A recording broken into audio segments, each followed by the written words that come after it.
Siveza iqiniso sivuselela ukuthembeka.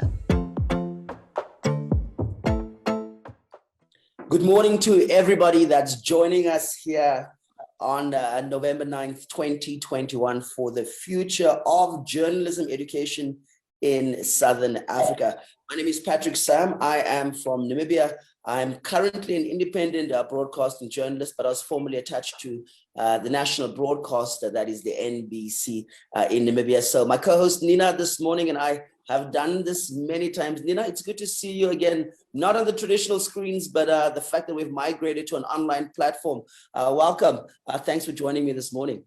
Thank you, Patrick. Good morning, everyone. Good morning and a warm welcome to this first day of our three-day conference. I think Patrick has done a justice to explaining the theme and dissecting what it is we aim to achieve over the next 3 days. My name is Nina Katangana. I am a television presenter and news anchor by profession.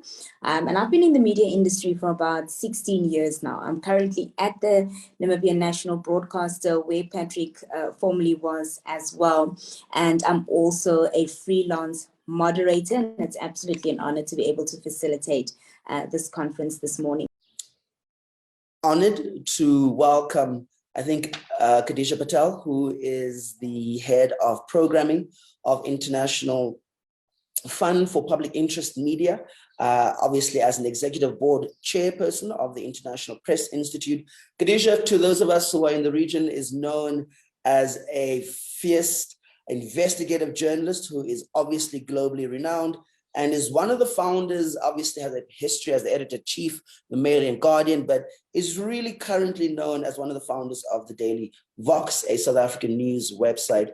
Colleagues, ladies and gentlemen, please, if you can make noise or snap our fingers or just show a way to appreciate Ms. Patel, over to you. Thanks very much, Patrick, and I'm delighted to meet with you all. Sad, actually, that we can't be meeting in person, but hopefully we can return to in-person events not too long now. I'm actually in Paris this morning. Woke up to a very cold very cold morning. So bundled up, and I hope you guys are having better weather near home. So yeah, there's a lot to talk about, I think. There's the future of journalism, the future of young journalists particularly is something that I am very passionate about.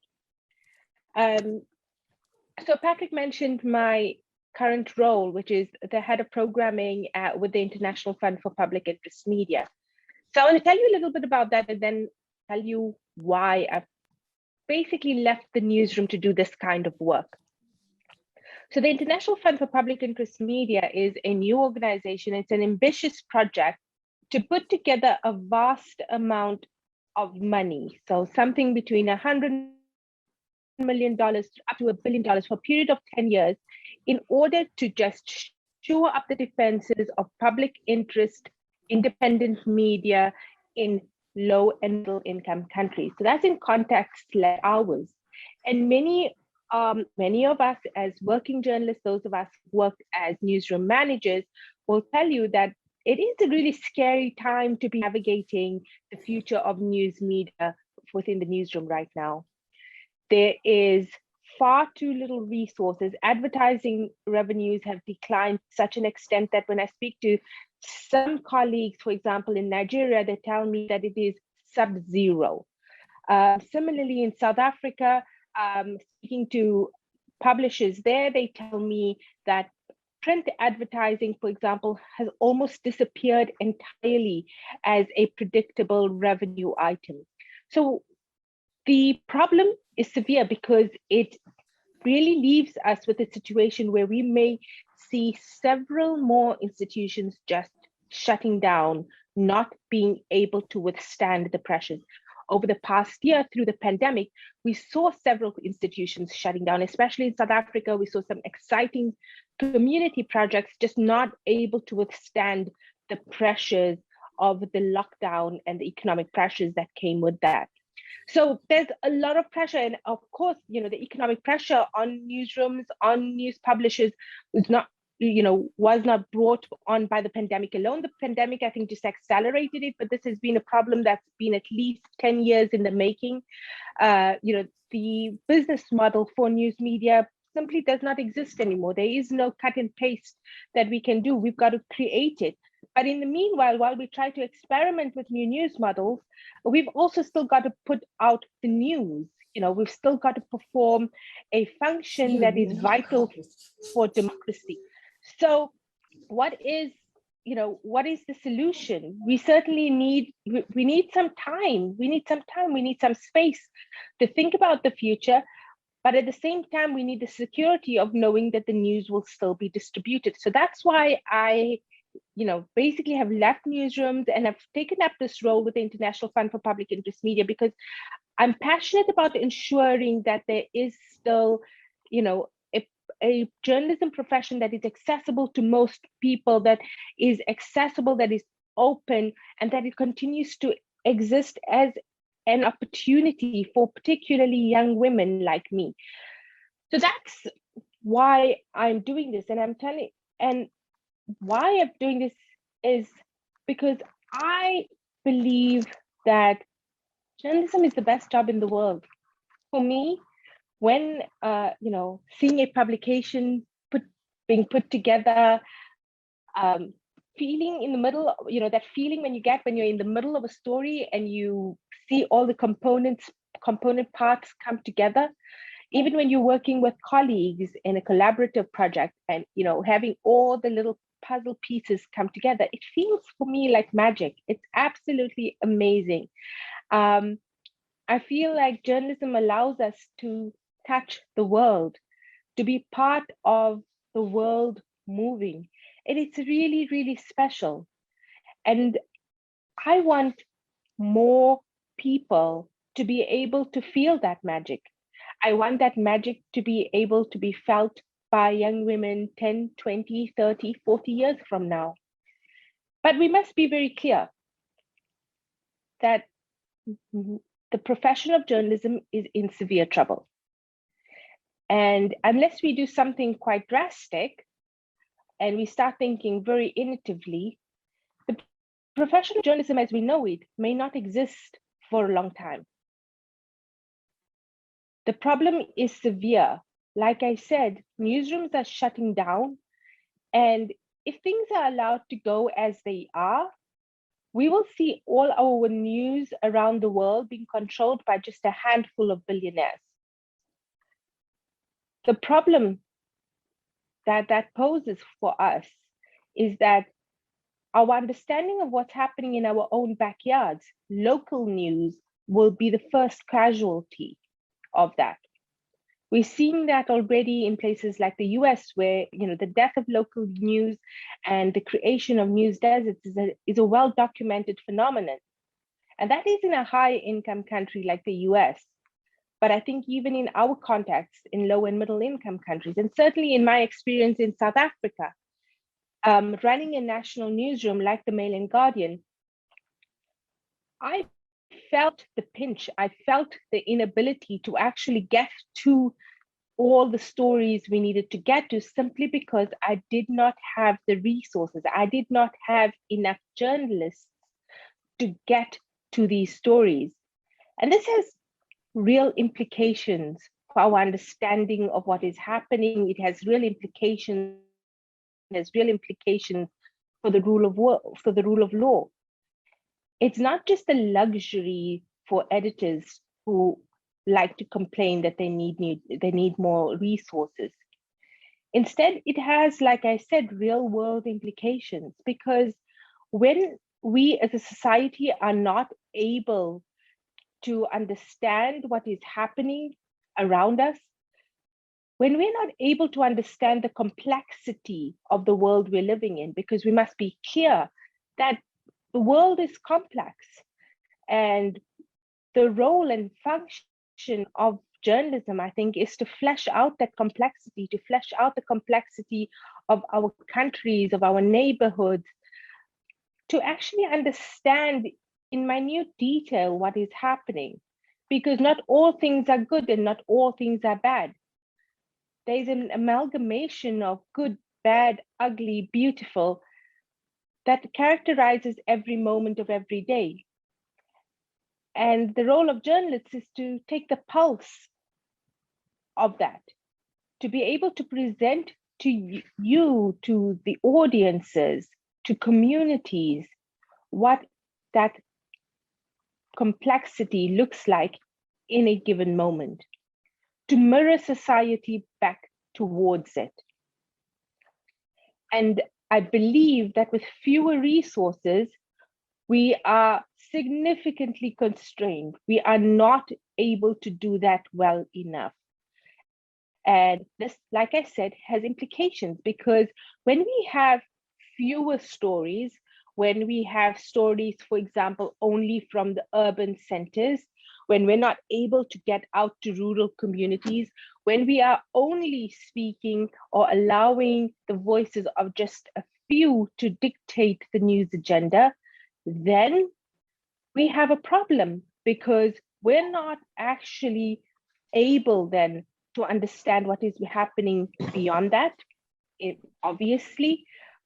But what does that mean? It means that we have a simplistic narrative of what is happening around us. And that is a problem, because simplistic narratives feed populism. They create democratic deficits. We've seen this happening around the world already, in places in Europe where populist leaders have come to power. We've seen it in places like Brazil. We're seeing the effects of simplistic narratives in India, in places like the Philippines. This is something that we have to guard against. It's something that we can either be disappointed and feel disempowered and sit back and think, well, there's nothing more I can do about this. I don't know, it's just me. Gosh, it's all just too difficult. I don't know what to do. Or we can gather ourselves and realize that there's power in collective action, and that with every problem, there is also a great opportunity. And so when I think about the role of journalism education, and I think about what the future of journalism looks like, I think that we must understand that the fundamentals of journalism will remain the same. It has to. The dissemination of truth in an accurate manner, in a manner in which we are also, held to account. So, we account for our mistakes, that there's transparency about who we are, about who our funding comes from, etc. All of those characteristics of what journalists and what journalism is and what the news media does will remain the same. Those characteristics are our guardrails for this moment. But I think what's changed, or what will change, is who we think of as journalists, and who we think of or rather what we think of as supplementary to journalism may become essential to journalism. So when you're thinking about what are the skills that are needed in a modern newsroom, yes, we need the basic skills of being able to put together a story, whether it is through text or video or audio. And indeed, in these days, we need every journalist actually to be skilled across all the mediums, and even TikTok if they're able to do that. But I think, as well as that, as journalists, we will increasingly have to understand audience behavior. We need to understand, how do we actually reach our audiences? Because we can create the best quality journalism, the most beautiful stories, the best pictures. But if no one is accessing them, it is an exercise in vanity. Journalism without an audience is creative writing. We need to understand, how do we reach audiences? because our problem is twofold, really. We don't have enough stories, right? That's the first part of our problem, because we don't have enough journalists. But the second part of our problem is that we don't have people accessing even the few stories that we do publish as they did 10 years ago. Because as people are migrating online, what research is showing that traditional subscribers or readers of newspapers, of viewers of television or radio broadcasts, they're not necessarily showing up online. They're not accessing news from traditional news sources, from actual journalists. That vacuum or that understanding of what is happening in the world is being filled by, unfortunately, disinformation and misinformation campaigns on the likes of WhatsApp, right? So we have fewer and fewer people actually reading, viewing our work. So how do we ensure? So first of all, the one part of the problem, like I said, is that we have to ensure that we have more resources to get more stories, to understand what is happening in the world. But the other part of the problem is, how do we actually get people to access this? How do we get people to understand what we're doing, to actually get it to them? So to understand audience behavior and to actually be able to deliver what we're doing in a way that is compelling to our audiences.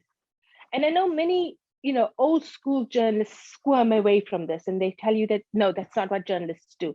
And this is not about just giving people, basically serving people candy because they prefer dessert, right?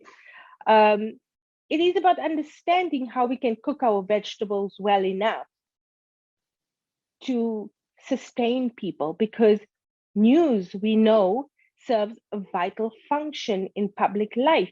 It ensures that people are able to make responsible decisions about themselves, about their health, about their futures, about their political choices, right? So we need to understand, how do we actually deliver the news to people? How will they actually access it? So I think that when we conceive ourselves as journalists, and when we think about the future of journalists, their roles like audience development management, and actually understanding, how audiences are responding to news, what exactly is, audiences need, looking at Google Trends, as depressing as they are every day. I despair on most days when I look at Google Trends for humanity, really.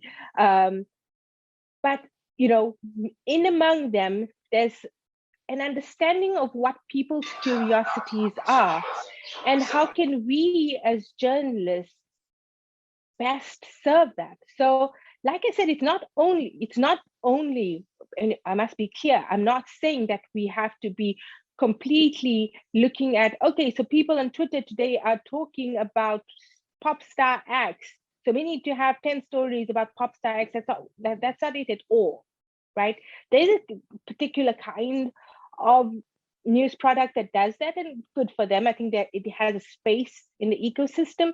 But when we think about public interest journalism, and I think that that's what a lot of is what the Namibian does, for example. In Namibia, when we think about the kind of news that holds power to account, that does investigative journalism, that exposes corruption, that that tails politicians, that actually holds politicians account to what they according to what they say and what they do, comparing all of those things. We need to understand, how do we actually deliver that news in a better way? Because the problem that we must realize, and I think a lot of you on this call are young people, how many of you still access news like your parents did or your grandparents did? How many of your friends, perhaps, you're journalism nerds, so perhaps you're still, accessing news regularly, but how many of your friends do? I have a little sister who's 21 years old, and she tells me she gets her news from Snapchat. it makes me ashamed and impressed all at once that she thinks that that's news. But I think she's not an anomaly, right? I think that there are many young people like that who simply are not accessing news the way we think news should be delivered.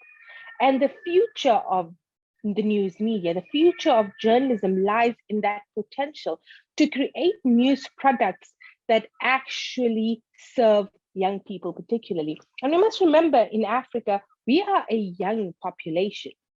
The majority of Africans are young, and that's where the opportunity lies. So when we start thinking about the future of journalism and what the future of a journalism curriculum should look like, I think we have to center young people in that. Because like I said, while the fundamentals of journalism remain the same, right? I think that there's a lot of what happens from there that will change in a very, very exciting way. So is the future bleak? Certainly not. Is the present very difficult? It certainly is, and it's likely to be for some time. But are there a lot of opportunities available to us? Absolutely. So I look forward to hearing what all of you come up with, your discussions. I'll try to log in, and hopefully colleagues can send me updates. But thank you so much for having me, and I'm so excited to hear what you have to say in the coming days. Thank you. Thank you very much, Khadija. I think for a very informative overview of the current landscape, in terms of the challenges that are being faced, but also I think being able to be dualistic in your approach, being able to identify what are the opportunities in the context of external threats that also exist. My immediate question really addressing this issue of the homogenization of journalists and the homogenization of media.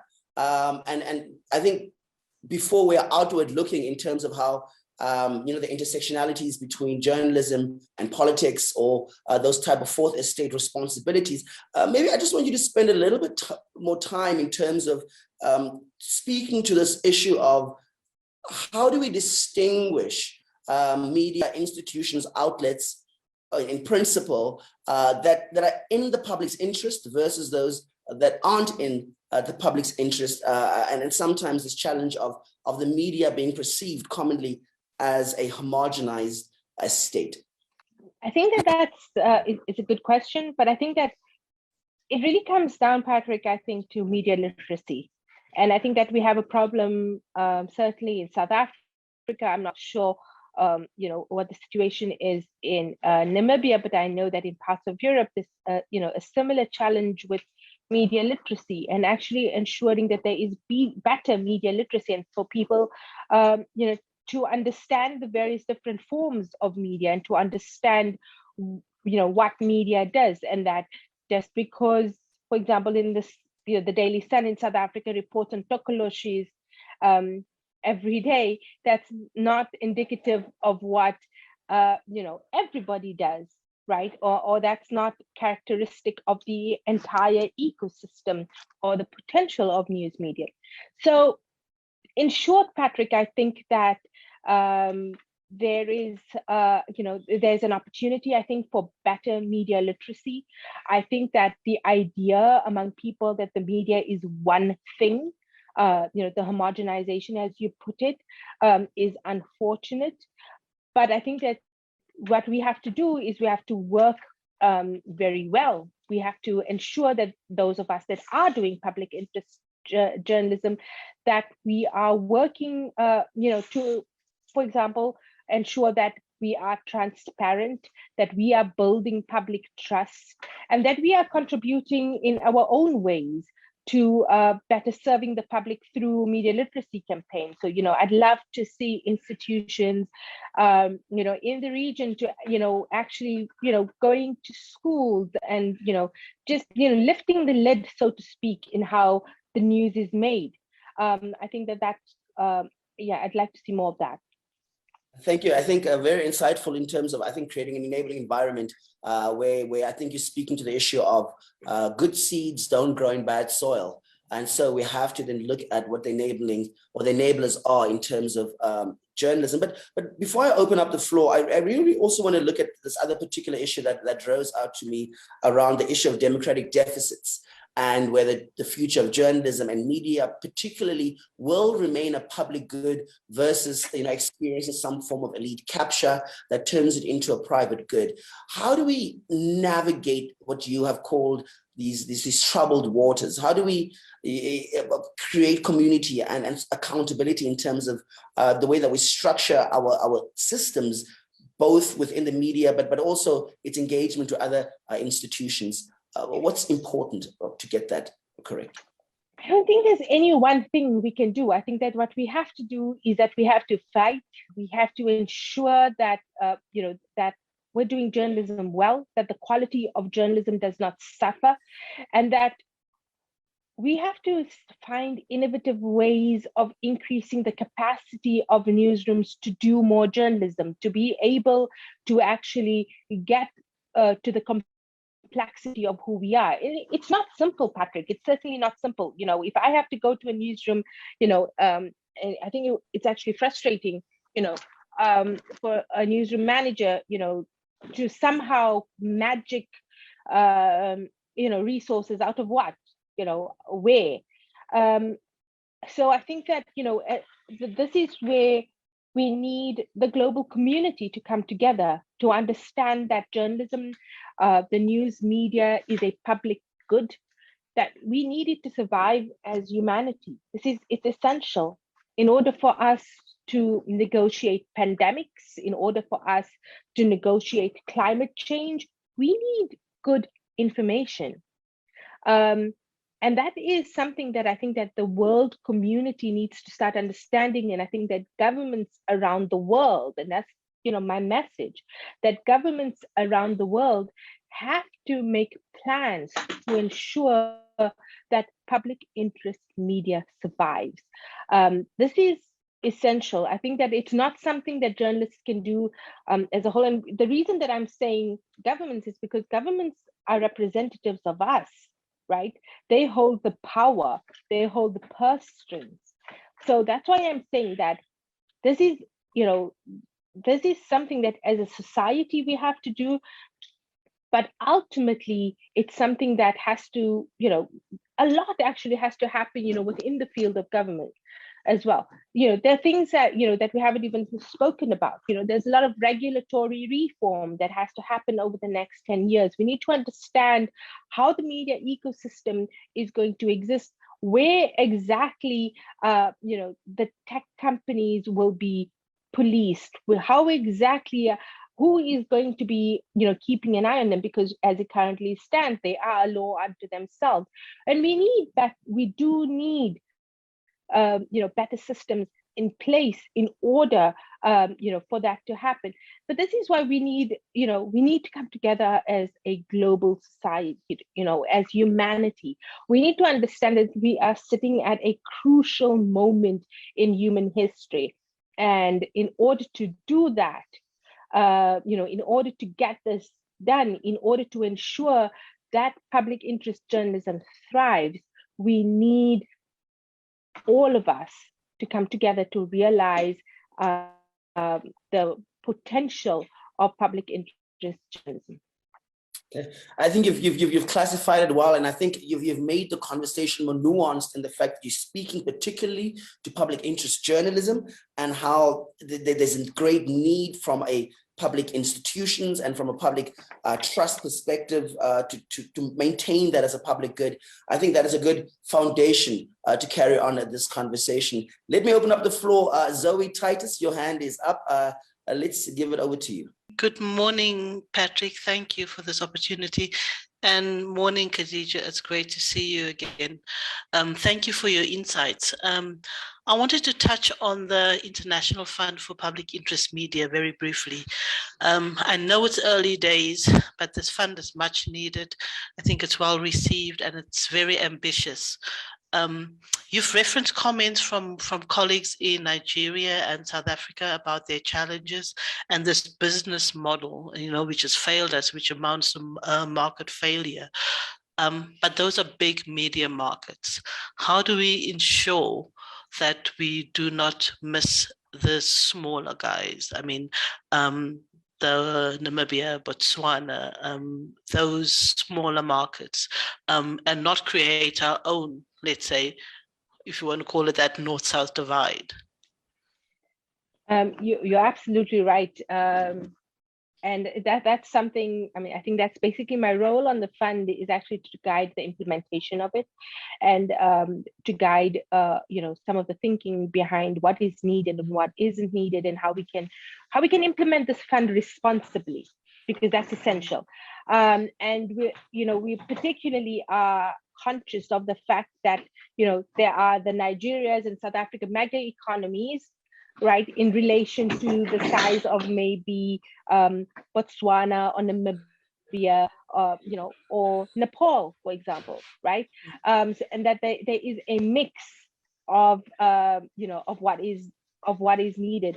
So certainly that's something that I have, that I'm keeping top of mind. The research that I'm doing at the moment is also trying to understand, what the size of different media markets are, right? How it has evolved in, through the last 5 to 10 years, but also, to understand what our implementation will be. So we certainly will not, and I'm very conscious of that. We certainly don't want to be, serving the likes of, South Africa and Nigeria, because, I'm South African, and let me do that. I think that would be irresponsible. This is an international fund, and it has to be for the service of the international community, and that includes both small and large countries. It includes it has to be geographically diverse as well. So we're sub-Saharan Africa, Latin America, Asia, the Middle East. So we're conscious, of our responsibilities, through geographies, but also through different media markets as well. And I think what's important though is that we want to create this fund in such a way that, the way that it's delivered is not dictated by someone and someone's ideas in Washington, D.C. or Brussels or New York, right? But rather that this fund is, is directed by the needs on the ground. So the way that, as you say, it's early days. We are, we'll have a full implementation of the fund sometime next year if all goes well. But the way the fund is envisaged to work is that we will have regional offices, and within regional offices there will be bespoke in-country strategies, because I can't expect a strategy for Nigeria to work in Namibia, right? I can't, just because Nigeria needs perhaps more support for X thing, I can't then just copy paste that for Namibia. Your needs are very different. These are very, very different countries. And we know this in sub-Saharan Africa. We know this within Southern Africa. We know that, what is true for South African media is certainly not true for Namibian media or Botswana media or Zimbabwean media for that matter. So what is essential is that, we create bespoke in-country strategies. And that's how we hope to withstand, the very real threat of us creating a new kind of North-South divide. Thank you. Thank you very much, Zoe, for that a very important question that really speaks to where does the fuel for the vehicle come from in this context. I'd like to encourage everybody else out there to please raise their hand or ask a question via the chat box. It's not every day that we have Ms. Khadija Patel in your midst, even if it's digitally. Khadija, just quickly, as we're waiting for more questions to come in, it's become very clear that in many of the societies, there is plurality within the context of, the demographics, whether that's in South Africa or whether that's in Europe, if particularly looking at France and the increasing Islamophobia that people face there, particularly women, when it comes to particular issues. So what is this public interest? What must it be tied to in principle before we look at the kind of processes of resources and access and the kind of practices that are instilled? Let's maybe have a little bit of a conversation around the public interest in a plural context and what principles must be entrenched within a journalistic scope. I think that, the public interest is clear. It is whatever is in, whatever determines the well-being of humanity. I think that, and obviously that it differs from context to context. So yeah, you're right. France and much of Europe have, significant issues with Islamophobia, with racism, frankly. And perhaps, our issues in Namibia, in South Africa are very different, right? But for example, in South Africa, we have particular challenges with xenophobia, right? And how, how we treat foreigners and, who are living among us. So I think that, when we think about, what is the public interest is what is good for humanity, right? But of course, I think that is divided in different ways in different contexts. But I think that public interest journalism is journalism that is transparent, is journalism that is accountable in itself. So journalism that is subscribed to some kind of press code or broadcast code.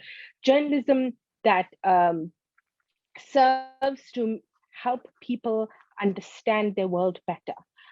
Journalism that helps to ensure that democracy thrives.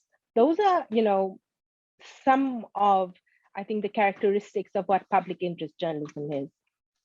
Okay, thank you very much for that. And then how does this issue of the theme, telling the truth, restoring trust, you spoke a lot about what has largely been broken, but speak to what you've been saying in direct relation to, the theme of telling the truth, but also the ability to restore trust. I think you've touched on it, but I think just to, kind of sum it up and wrap it up for us. I think that, yeah, it's challenge. Restoring trust in media is a challenge. But I think that it's essential that we go down to basics, right? That we humble ourselves, our own deficiencies, that we do not become defensive. And it's difficult because there is such a campaign of hatred towards so many of us. So it is difficult to do this. But I think that ultimately, I think it is adopting a position of humility to understand that we have not always exercised in the public interest, that we have not grown, as perhaps we should have, right? And, when we think about how, audiences have behaved and, how they have their consumption habits have evolved, we've not been quick enough to meet them, right? So I think we have to, start off with a position of humility. And that is, I think, is for me the highest form of knowledge. It is to, it is to keep trying to understand how we can do better. I think that that's essential. We just have to keep understanding how we can do better. And it's by asking questions. It is by allowing ourselves to be vulnerable, allowing ourselves to be open, to actually take ourselves into communities. There's a fantastic, I think a few years ago in South Africa, the Herald newspaper in Nelson Mandela Bay. I think that's, they had, a fantastic campaign where, almost weekly, they would go into suburbs, they would go into communities and just have town halls with, with the community where people would turn up and ask them questions and tell them about what is happening in their communities. And that was essential because first of all, yes, it gave them access to a whole lot of stories that they may not have covered, but it also allowed them to build relationships with the communities, to listen, to understand, for them to explain themselves as well. So I think that that is something we have to do more of. We have to be able to open ourselves up to the community, to go back down to the basics, to create relationships, to establish relationships, and not just, as a checkbox, to actually create authentic relationships with our audiences. I think, Khadija, thank you very much, I think, for your time. We have a quick second question that has come in from Gregory Gondwe. He's asking in a very practical question in terms of, is the fund going to use the model that Omar Bongane has developed? It has, in collaboration with other investigative centers in the region, created what is known as the IJ Hub, which is pulling together resources for the country's centers. In Malawi, we have a platform for investigative journalists that has benefited and has helped in ensuring that stories are being told. What's your quick response? No, so certainly, yeah, perhaps, the likes of Amabungani and its programs may be a beneficiary. It is the kind of program that the fund could, could fund, because within the pillars of what we see, as possible funding opportunities, we, investigative journalism is very important to that. So the likes of Amabungani and indeed, the exciting outfits, for example, in Latin America and elsewhere, are certainly, are potential beneficiaries. But I think that what the fund seeks to create, seeks to do actually is to identify public interest media institutions, small, medium, large, and to ensure that they are supported, and to ensure that the organizations actually are supposed to. It's not programmatic funding. The bulk of the funding that we will be doing is not around programs and around program support, but rather around core funding, to actually ensuring that organizations are well funded through the coming years. Khadija Patel, thank you very much for joining us this morning, I think, for such an important conversation around the future of journalism education. I took a lot away. You've been speaking really about the economics of the future of journalism, the supply, but also making a very crucial point in terms of identifying the demand side and having an authentic relationship with our audiences, which cultivates, I think, this public interest that you're speaking about, that really embolds and embeds a culture of accountability in our greater society. So thank you very much for that. We have obviously run out of time. I think your keynote address was inspiring, but also I think meaningful in setting up the kind of landscape and the complexities in this. So it's not going to be simplistic conversations or simplistic storytelling. It's going to be us addressing complex issues and finding adequate responses to those, given the democratic deficits that we face globally on the continent, but also at a national level. So thank you very much, Khadija. Siveza iqiniso, sivuselela ukuthembeka.